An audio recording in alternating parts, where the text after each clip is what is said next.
So if you may reflect, build upon what Pierre also rightly said, and it's very valuable thought.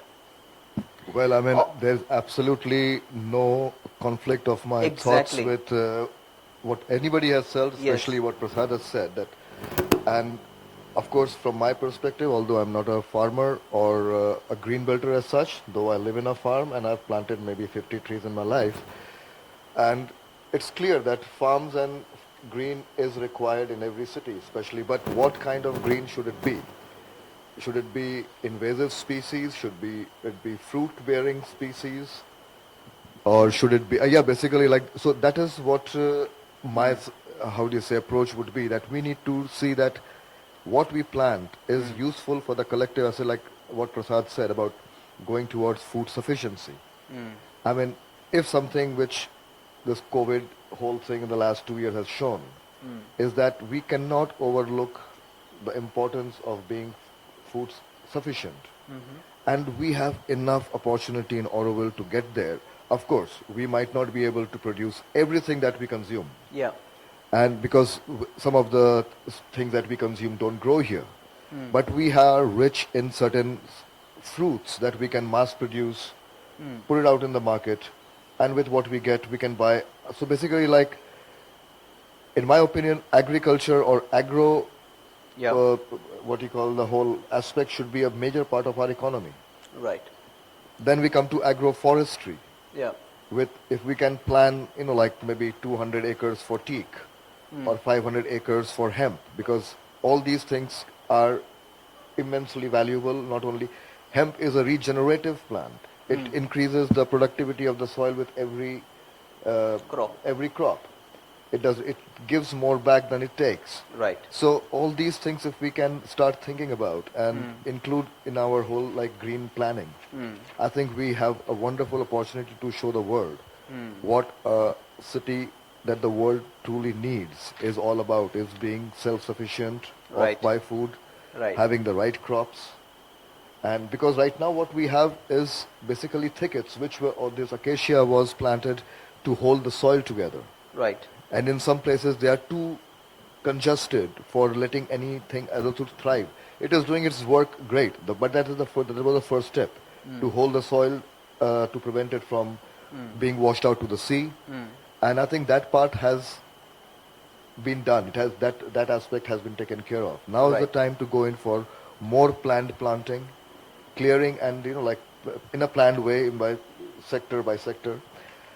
And also, like, there are immense, how do you say, opportunity for redistributing or decentralization of production. We can have like even individual communities producing certain things. Like for the collective, it doesn't need to be farmed. Like somebody could just be producing mint or basil, like, or something like, basically like the so food production is not only in farming, like limited to farms. It could also, communities could help in tomatoes, beans, so many things that individual communities could be producing and like sharing and growing towards food sufficiency and abundance. Because abundance is all about sharing. If everybody grows something and shares, then we are abundant. And I Right. believe that is probably the right way or approach to look into Okay. and develop into. So if I may develop on the thought that you just mentioned, okay, you touched upon the very functional aspects of the green belt, food security that it should meet. But then, like Pierre said, it's not just that function which is very visible. There is this very intangible power that the nature holds.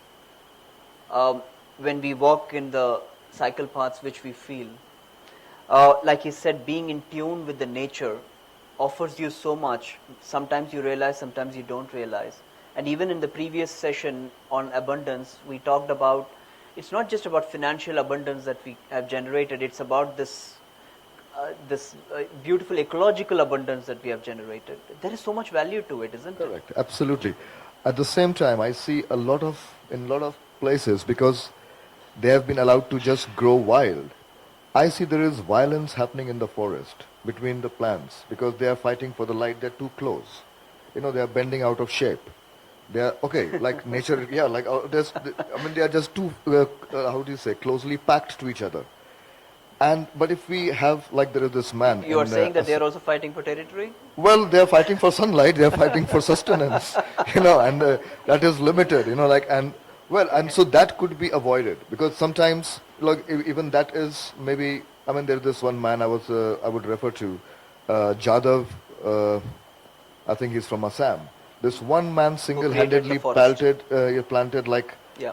over 1,500 acres of a forest, and it's beautiful. I mean, it's like I'm not saying that we do anything less here, but he made sure that the trees were so what he calls in distance Yeah. that today there are elephants and rhinoceros can move around in those forests, or in his forest. So but here we did not probably go to make forest. We were planting initially to hold the land, and a lot of like saplings just came up.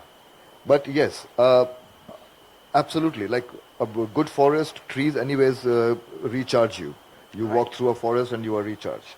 So we can absolutely have to consider that they are as important. In fact, I would say they are more important than humans on this planet. They do a lot more for environment than we do.